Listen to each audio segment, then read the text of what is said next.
The decline in successful prosecutions for tax evasion, you said in 2010 there were 2,300 charges laid, down to, it sounded like 43 in 2024. That's a shocking decline in the number of charges laid. Also, you said there were 0 convictions reported. Corporations continue to be rewarded for not paying taxes in Canada. Won't this issue just continue to get worse because there is no deterrence? This guy's garage. Like and subscribe.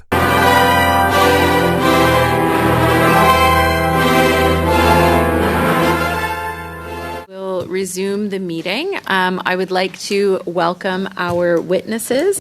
We have Dr. Johnathan Farrar, professor at Wilfrid Laurier University, and Professor Jinyan Li, professor at Osgoode Hall Law School at York University. Both are virtual, as you can see, and they've conducted a mandatory witness onboarding test. I would like to just make a few comments for the benefit of the new witnesses. Please wait until I recognize you by name before speaking. For those participating by video conference, click on the microphone icon to activate your mic, and please mute yourself when you are not speaking. For our witnesses on Zoom, at the bottom of your screen, you can select the appropriate channel for interpretation, either floor, English, or French. And a reminder that all comments should be addressed through the chair. So we will give each of you 5 minutes for your opening remarks. Okay, thank you to the witnesses. Professor Farrar,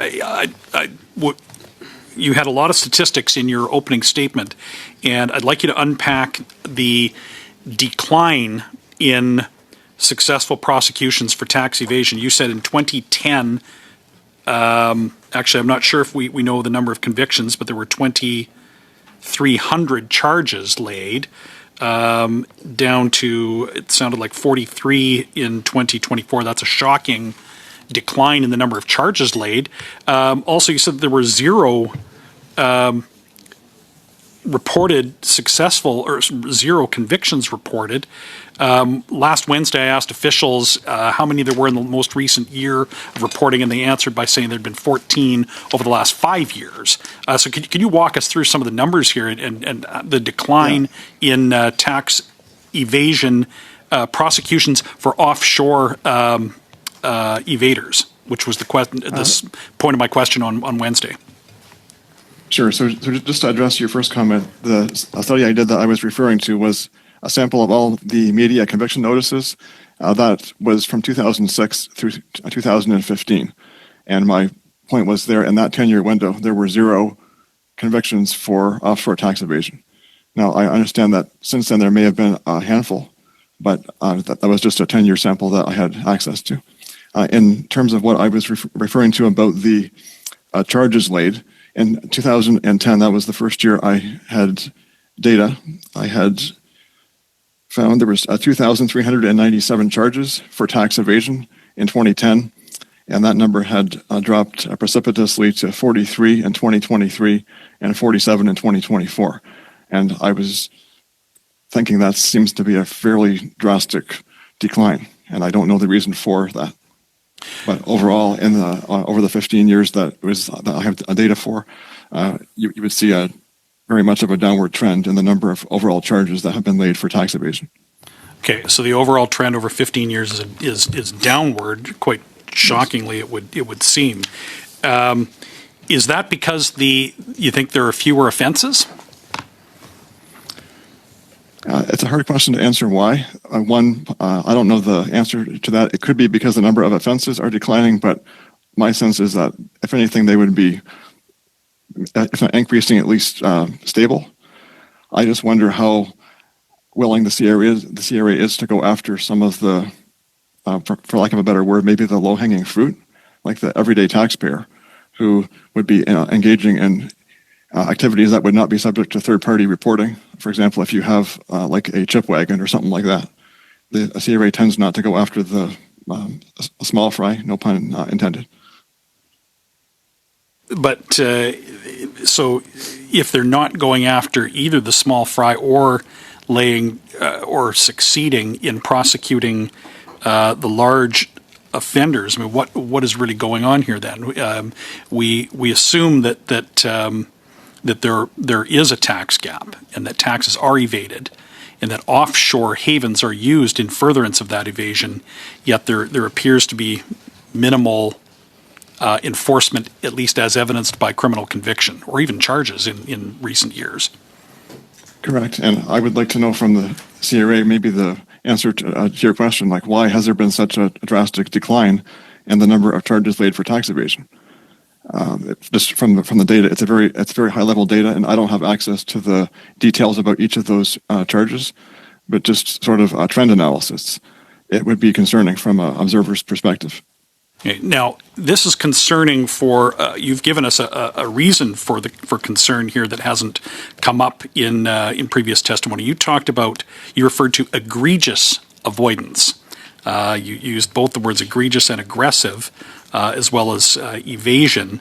And could you comment further on the impact that this has on compliance? So Canadians are willing to pay their taxes and understand that as a basic responsibility, but your research indicates that when taxpayers learn that wealthy, complicated, high-level of aggressive avoidance and evasion takes place, that has a negative impact on their willingness to comply.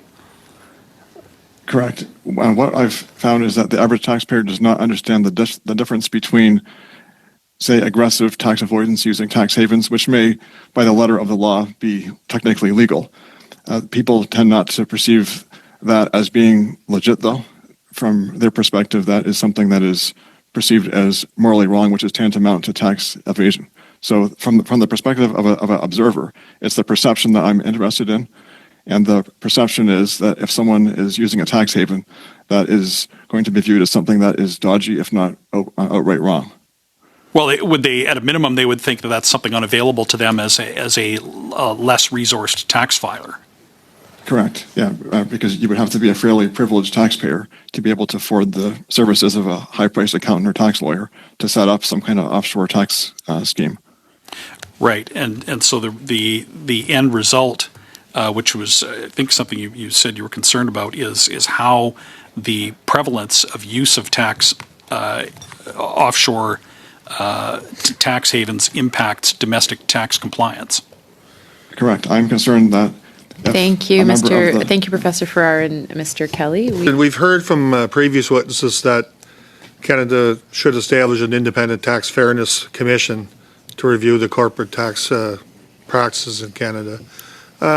What's your opinion on that, Professor Li? Do you think there's any benefit to this, or the current system of the Income Tax Act answered to the Parliament of Canada, is that the way it should be done? Just your opinion on this.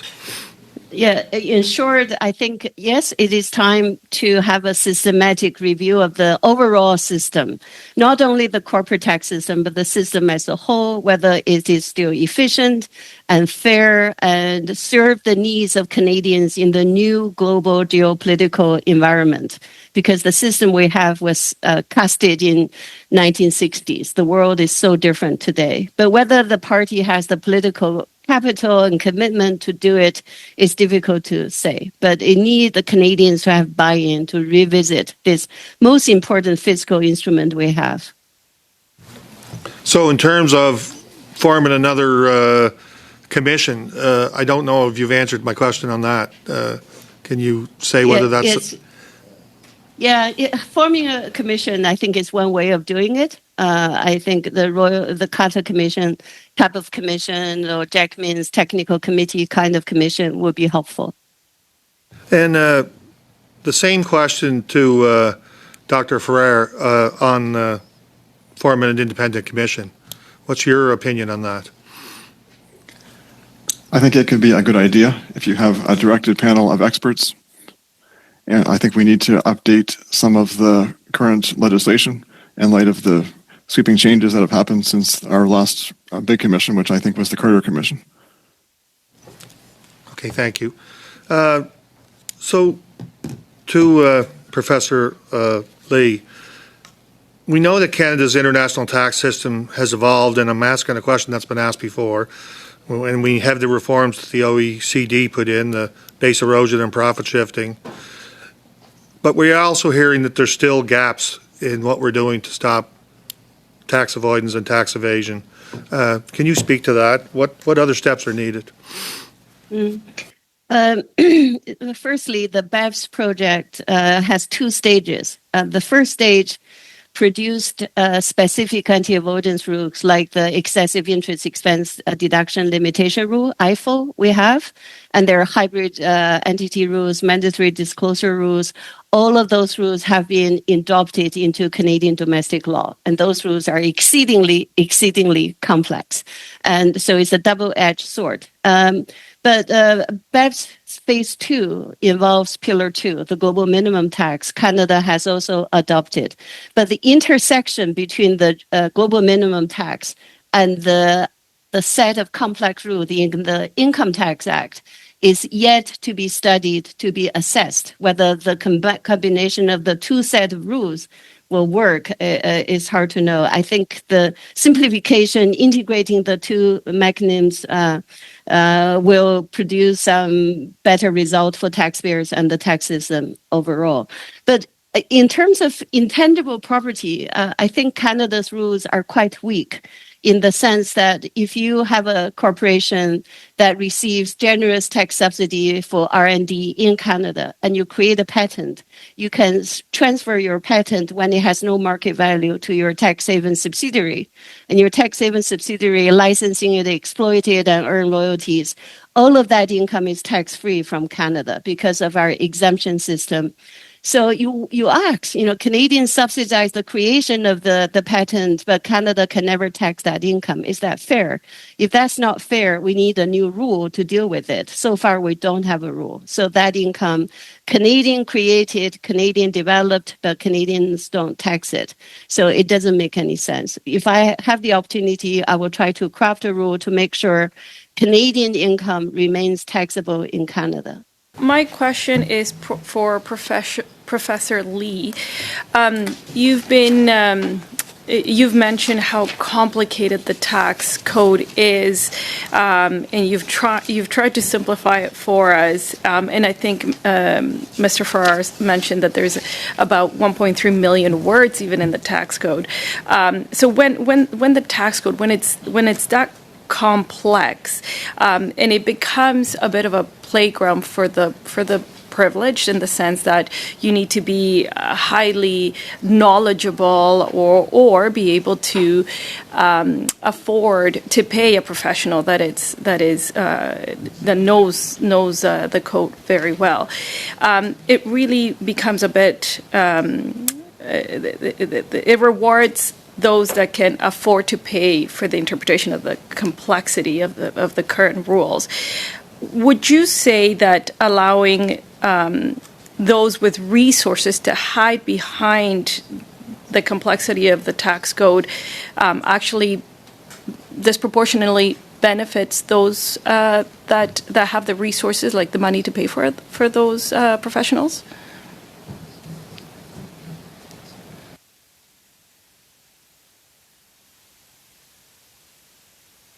Professor Li? Is she frozen? I think she might be frozen. Yeah. Oh. Yeah. But it looks like we have... Maybe Mr. Farrar. You can turn to Mr. Farrar. Well, I would rather Professor Li answer that question,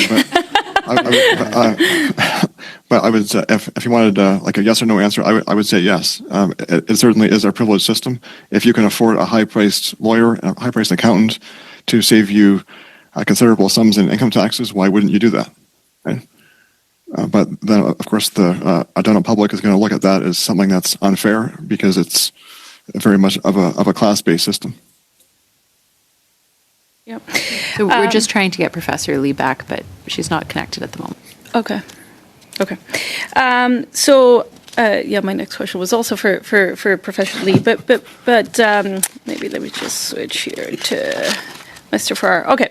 So if corporations continue to be rewarded for not paying taxes in Canada, won't this issue just continue to get worse because there is no deterrence that you mentioned in your remarks? Yes, I think it would only continue to get worse. So what would you consider then an effective deterrence? Well, if I could maybe indirectly answer that question, I think a possible solution would be to reduce corporate tax rates as well as personal tax rates, so that the incentive for using these offshore tax havens would be somewhat reduced or maybe significantly reduced. And the reason I say that is because it's very difficult for tax authorities, whether it's the CRA or elsewhere, to effectively enforce any kind of offshore tax scheme because the line between tax avoidance and tax evasion is not crystal clear. So if we can take away the incentives for using these offshore structures, I think we can solve the deterrence problem at the same time and maybe make things simpler. Yeah, so I guess, do you believe that the CRA's enforcement capacity is adequate to deal with the complex international tax avoidance schemes that we currently see? I would say probably not, given the fact that the number of charges seems to be relatively low, and the fact that the budget for international enforcement has increased. I don't think we're seeing it like a good bang for our buck. Thank you for that. I guess Dr. Lee's not back here. Okay, so how effective do you think Canada's current legal framework is in addressing the aggressive tax avoidance through offshore tax havens? I would say it's probably as effective as it's going to be. I can't see it really changing anytime soon. That's in part because the rules as we currently have them, they're a little bit antiquated, and case law has showed us that it's very difficult to achieve a clear-cut prosecution for anything that is aggressive tax avoidance, which borders on evasion. Could you speak to the gaps in Canadian tax law that make it particularly vulnerable to, profit shifting or the use of tax havens? Very briefly, please, Mr. Farrar. Professor Farrar. Very briefly, I would say, and this maybe piggybacks on Mr. Cochran's comment from the previous session, the changes to the general anti-avoidance rule, I think, would help with that. So I'm pleased to see that there are changes being made. Thank you, Professor. Perhaps, I wanted to just make you aware of some statistics that I have here in front of me. One is the impact from CRA compliance activities between 2020 and 2024. We see a steady increase year over year from 12.2 billion, respectively, in 2020 to 2021 tax year, to 18.1 billion in 2024-2025 tax year. So that's a steady increase. The other stats that I have here in front of me is that CRA cases referred for criminal investigation have also steadily increased. So from 2020, it was and 2021, that tax year, was at 110. To the 2024-2025 tax year, it was at 173. So again, and year over year, if you look at the stats, there's a steady increase in CRA cases being referred for criminal investigation. You yourself said when you were working with CRA, said you were really impressed by their work, yet you're somewhat critical of whether we're getting, the bang for the dollar in terms of their sort of enforcement activities. I guess what I wanted to say to you is that we also see that criminal investigations have decreased, but the CRA is not responsible for those criminal investigations, are they? So who is responsible for the criminal investigations, sir? Because we see those have gone from 31 to 15 over the same time period. Yeah, my understanding is those would be referred to the Public Prosecution Service of Canada, which would work in harmony with the CRA, but at some point it does pass from the CRA to a different government agency. So would you direct the same criticism that you seem to have for enforcement activities through the CRA? Because I'm just saying, it seems to me that the criminal prosecution of those specific cases seems to be the gap, because more cases are being referred. And we heard that from CRA officials when they were here. Mr. Kelly tried to make it seem as if CRA wasn't doing their job, and I pushed back on that and asked them for clarification to show that, and they were very clear that they are actually referring cases for criminal investigation, but maybe those cases are not getting pursued. So is your suggestion then to increase the federal prosecution service and the resources that they have so that they can prioritize these cases? Would that be a recommendation you'd make? Yes, I would say definitely yes. That's great. That's exactly what we've committed to in our platform, which is good.